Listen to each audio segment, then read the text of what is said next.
ایک مولانا صاحب کمال کی بات کر گئے جو ہر مسلمان کو یاد ہونی چاہیے۔ ایک مولانا نے اپنی کتاب میں لکھا ہے، ایک آدمی کو چند خصلتیں چیتے سے سیکھنی چاہیے۔ ان میں سے ایک خصلت یہ ہے کہ چیتا کتے کی طرح رزق کے پیچھے نہیں بھاگتا۔ اگر اس کے سامنے کوئی چیز میسر آ جائے تو وہ حاصل کر لیتا ہے ورنہ چھوڑ دیتا ہے۔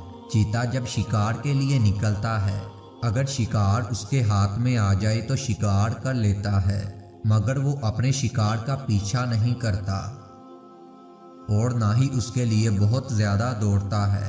اسی طرح آدمی کو بھی چاہیے کہ اپنی ضرورت کے مطابق اپنا رزق طلب کرے، نہ تو بہت زیادہ طلب کرے اور نہ ہی اس کے پیچھے ماڑا پڑے۔ اللہ تعالیٰ نے رزق کا ذمہ خود لیا ہے۔ جتنا بھی رزق مل جائے اپنے رب کا شکر ادا کرو، کیونکہ شکر کرنے سے بڑھتا ہے اور ناشکری کرنے سے کم ہوتا ہے۔